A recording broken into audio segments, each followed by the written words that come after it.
¿Qué tal? Muy buenas noches. El escándalo de los médicos cubanos ha explotado en Sudamérica. Ya era hora, ¿no? Lo que el exilio viene denunciando hace rato ahora se comprueba que es completamente cierto. Empecemos por Ecuador, donde se ha puesto en duda la legitimidad de los títulos emitidos a ecuatorianos por la Escuela Internacional de Medicina de La Habana. Veamos. Para que se investigue el otorgamiento de títulos de cuarto nivel de médicos cirujanos que por negligencia médica inclusive han debido enfrentar la muerte de una persona. 6 personas de nacionalidad ecuatoriana que estarían ejerciendo esta profesión de cirujanos estéticos y traumatología con estos títulos aparentemente falsos desde la Universidad de La Habana. De la revisión que hemos hecho, 6 títulos falsos. Sin embargo, creemos que existen más títulos registrados con esta misma característica. Así que por el momento 6 títulos falsos y son cirujanos estéticos. Esta es una denuncia sumamente grave porque habla, como vemos, de títulos aparentemente falsos emitidos en La Habana a estudiantes extranjeros, lo que pone en duda todo ese andamiaje internacional creado por un régimen que presume de ser una potencia médica. Por su parte, en Bolivia continúa el escándalo y según la denuncia, personal de las misiones cubanas ha sido sorprendido quemando títulos de medicina. ¿Para qué? Veamos qué dicen en Bolivia. He encontrado títulos médicos que estaban siendo destruidos para quitar la evidencia, títulos falsos para justificar la presencia de estos súbditos como médicos y justificar el pago de los estipendios que más adelante vamos a observar. ¿La próxima? Esta es la lista de los vehículos con los cuales se han transportado. Y si se fijan, de las 52 movilidades, solo una ambulancia. Solo una ambulancia. Como ven, se trata de un escándalo de corrupción mayúsculo, tan grave como el de Odebrecht, porque involucra directamente a personas cuya salud está en manos de estos médicos falsos, involucra a varios gobiernos de la región que crean con el régimen castrista una red totalmente falsa de asistencia médica cuyo objetivo no es realmente humanitario sino económico, un gran negocio montado en torno a la explotación de los galenos cubanos, una operación que según los propios protocolos de las Naciones Unidas, de la ONU, califica como tráfico humano. Lo lamentable es que esto lo sabe todo el mundo, pero han tenido que producirse las crisis políticas de Bolivia y de Ecuador para que estas denuncias salgan a la luz. Es esta fisura sin dudas una gran oportunidad para que los organismos internacionales detengan al cártel médico de La Habana. Tema que discutiremos a continuación porque falta por destaparse la olla de Venezuela. Bienvenidos al Espejo. Bueno, como invitada que viene denunciando esto hace bastante tiempo, la periodista Lisbeth de Cambra, venezolana. Muchísimas gracias por estar acá. Feliz año nuevo. A ti. Feliz años a todos. Como no, y también el abogado y politólogo boliviano Carlos Sánchez Berzaín, quien lea sus escritos sabe que, y su último libro, ¿no?, sobre el castrochavismo, que esto es parte esencial de las denuncias que él ha venido haciendo. Así que muchísimas gracias por estar aquí con nosotros. Gracias. Es tremendo porque lo decimos aquí, pero ver las ruedas de prensa, ver a las autoridades médicas de Ecuador y de Bolivia diciendo las cosas por lo claro, es un paso de avance. Pero usted que conoce el sistema boliviano, todo lo que está sucediendo, ¿a dónde vamos? O sea, ¿se queda ahí en la mera denuncia o va a haber encartados?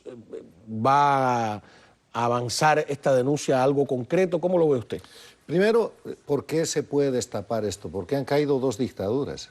10 años de dictadura de Rafael Correa en el Ecuador y llega el presidente Lenín Moreno y hace un giro y abre la democracia, está restaurando la democracia, permite transparencia, restaurar el orden jurídico, el Estado de Derecho.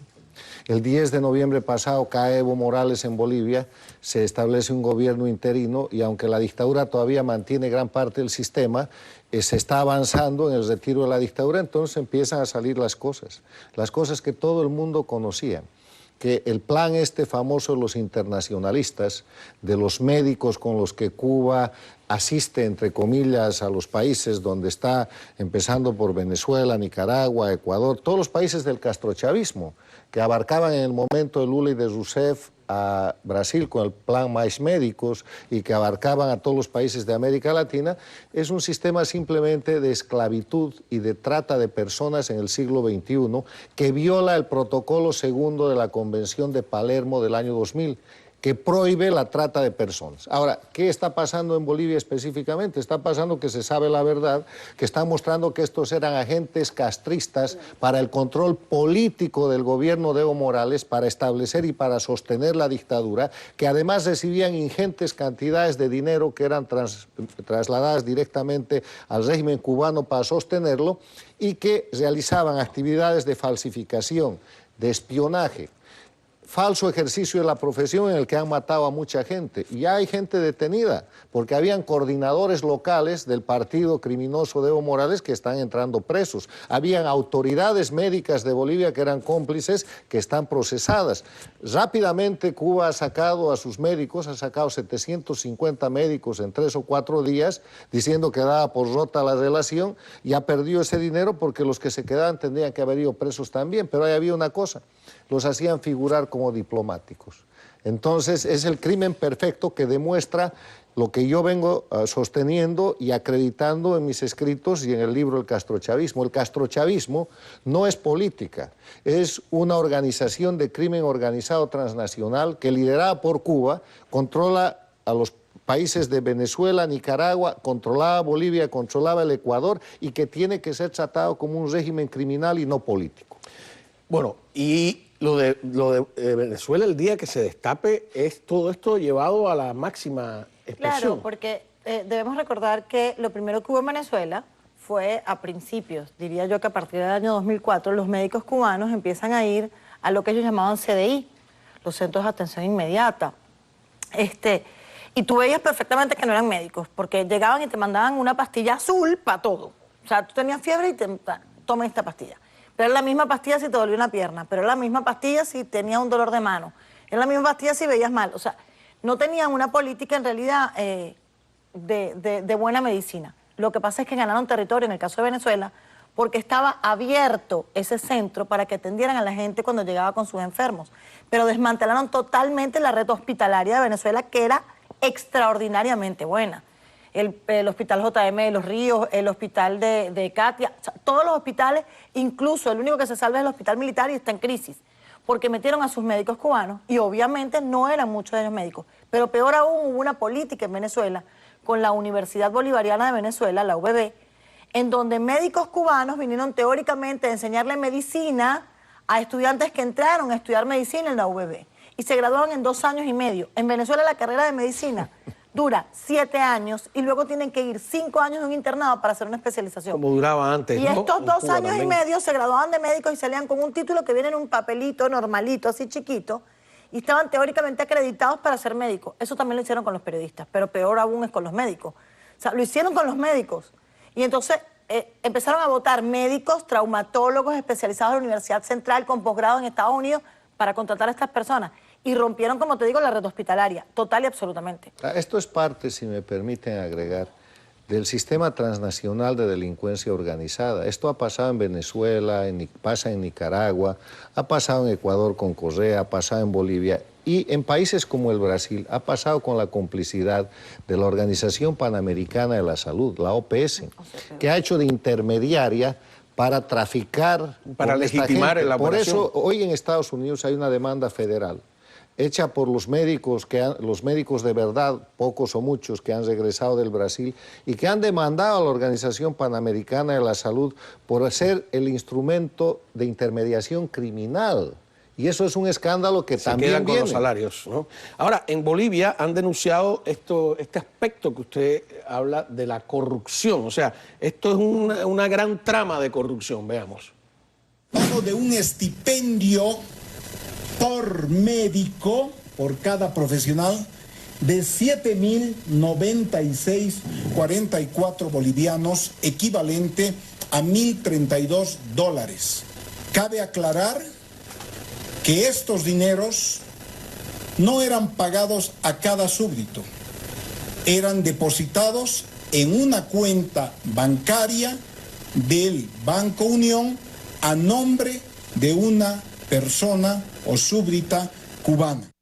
Fíjate cómo funcionaba. Al médico cubano en Bolivia, en Ecuador o en Venezuela le dan un % mínimo de eso. Aquí ya sabemos una cifra. $100 les pagaban en Venezuela. $1.032 por persona, le pagaban un % para que pudiera mantenerse en Bolivia. Había otro pequeño % que se le daba a sus familiares. Cuando digo familiares estoy hablando directamente padres, hijos, esposas, que no les permitían viajar con ellos en la mayoría de los casos, y les retenían el grueso del salario, de la parte que le iban a dar de esos $1.032, que no sé cuántos serían, y solo lo podían cobrar cuando terminara la misión y regresaran a Cuba. Es decir, un chantaje para familiares en Cuba, ellos el salario también, para que no desertaran. Sí, pero ¿no? ese no era el costo que le costaba a Bolivia. Los $1.032 que dice se disgregan de esa manera, pero cada médico le costaba cerca de $4.000 al Estado boliviano le costó por el 15 pago cada directo que hacían al Estado. gobierno cubano. O sea, la parte que está describiendo el doctor Cruz, el ministro de Salud boliviana, es la parte del manejo del dinero, de la porción que quedan a los esclavos. Entonces, ahí hay una porción de aproximadamente un 70% adicional que el Estado cubano coge, la dictadura cubana coge directamente, como lo ha hecho en Brasil, como lo ha hecho en Ecuador, como lo está haciendo actualmente en Venezuela, y que ha sido denunciado aquí en Estados Unidos y en el Brasil por las víctimas, porque en medio de toda esta mafia que mandan, todos los seres humanos que van enviados por la dictadura cubana, médicos o no médicos, están sometidos a presión. Les quitan sus documentos, sus pasaportes, para que no puedan desertar, y la familia que está en Cuba queda como rehén.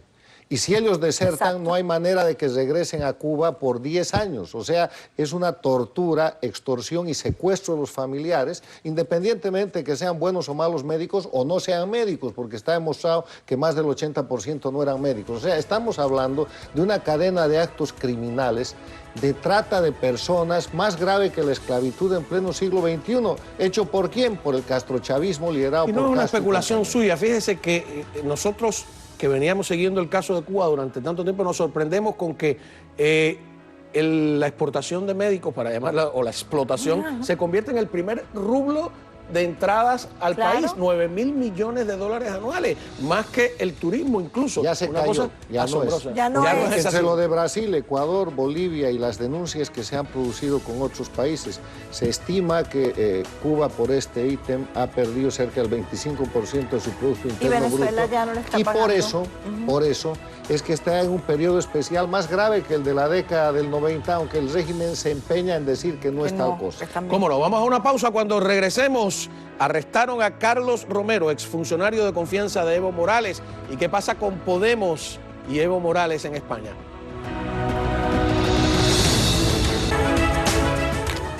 Muy bien.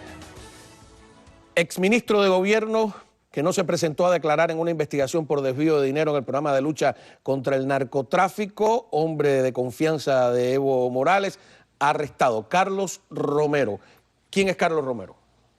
Bueno, eso es, el exministro de Gobierno de la dictadura.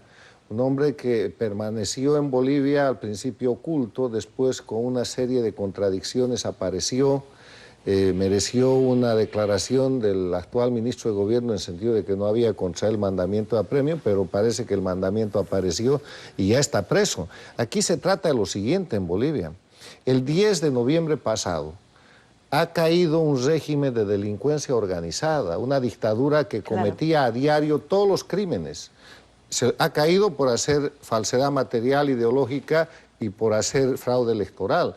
Pero ellos han vuelto a Bolivia un narcoestado. Claro. Han hecho de Bolivia el centro de producción y tráfico de droga. Para eso han falsificado una constitución, para eso extorsionaban a la gente, para eso controlan el poder judicial y los fiscales que han convertido en instrumento de persecución política. Y Carlos Romero en ese marco era uno de los líderes de ese gran cartel de criminales que manejaba Bolivia. Diosdado Cabello de eso.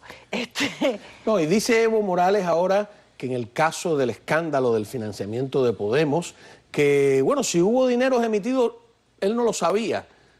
Fueron los funcionarios lo que le hicieron, lo que de cierta manera es una admisión de lo que estaba sucediendo. Lo que pasa es que, por ejemplo, cuando yo veo lo que está pasando en Bolivia, que afortunadamente la valentía del pueblo hizo que salieran de esa desgracia. Y el posicionamiento del ejército.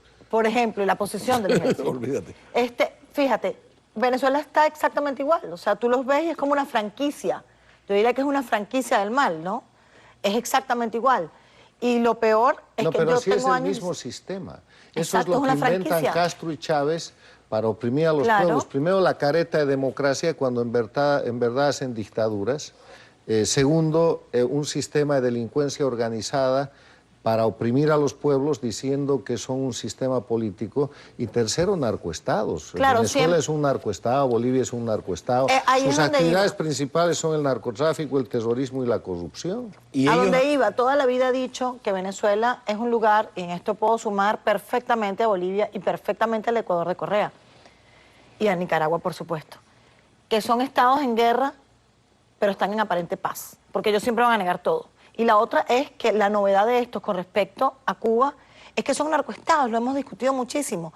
Que la historia de Cuba es que era una dictadura férrima, pero con un ideal por allá que se les escapó y ya se les desgastó, pero fueron capaces de franquiciarse. Son una franquicia mejor que la del que vende las hamburguesas. Una aclaración sobre el tema Cuba. Cuba es un proyecto criminal desde el origen. En la década de los 60 ensangrenta América y el África con guerrillas. El Che Guevara en Bolivia, que muere el año 67, ocupan Angola. En la época de los 70, Cuba exporta guerrilla urbana, guerrilla rural, y empieza el narcotráfico. En el tema del narcotráfico, la relación es directa con Pablo Escobar de Colombia y con Roberto Suárez de Bolivia, está documentado.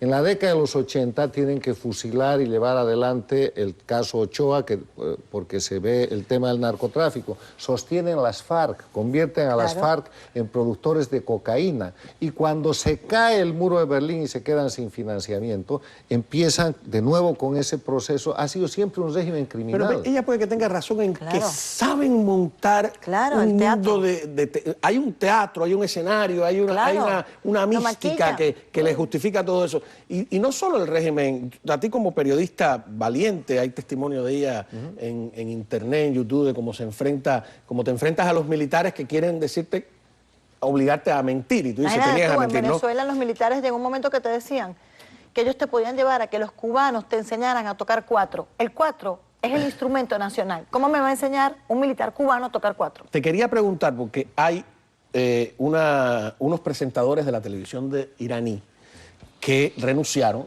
y pidieron perdón. Y dijeron, llevamos, ¿no?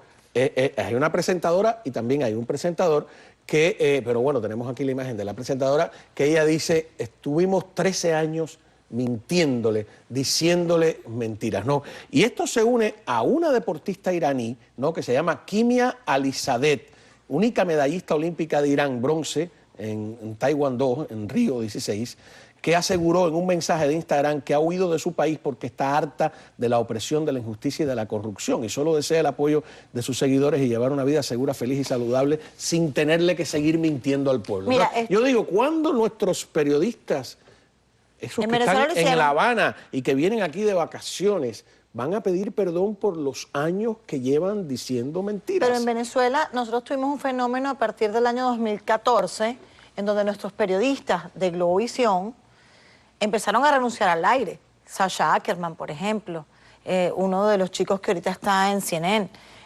renunciaban al aire. O sea, y me voy, hasta hoy trabajo aquí porque no puedo seguir leyendo esto. Entonces llegaba el medio de comunicación al Colegio Nacional de Periodistas de mi oficina a intentar denunciarlos porque habían hecho eso al aire. Es verdad, según el artículo 34 de la Ley del Ejercicio del Periodismo, ellos no lo podían hacer.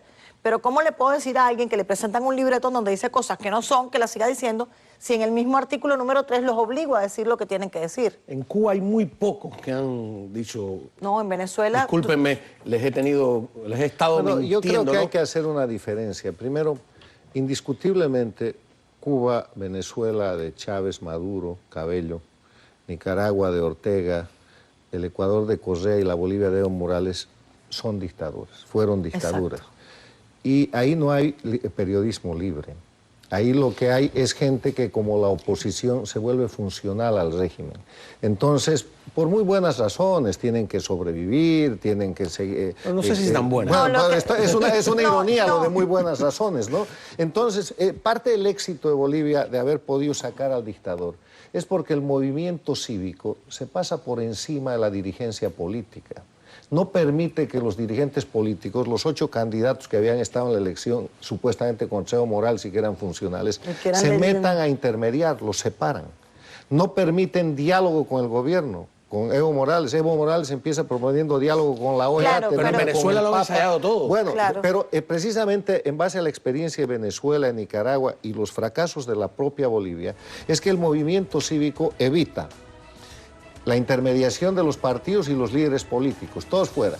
Claro. Evita el diálogo y acude directamente a la presión pública, que termina presionando primero a la policía, porque es la policía la que empieza. huelga. Claro, desde el pero ejército. Y después a las Fuerzas Armadas que no cumplen la orden, representan la orden de Venezuela reprimir a la te policía. lo digo Vamos a una yo. pausa. Ya regresamos.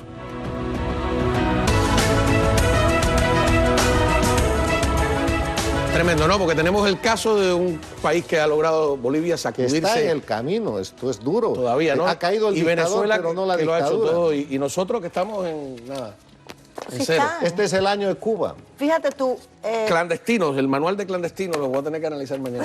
fíjate tú, con respecto a los periodistas, y lo voy a sostener, yo fui 6 años la secretaria general del Colegio Nacional de Periodistas.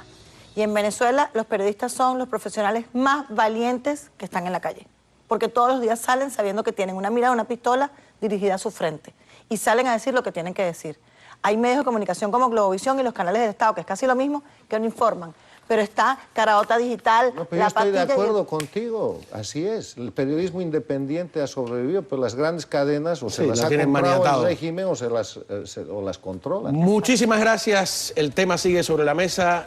Gracias a ustedes. A continuación, consultas con Cordero.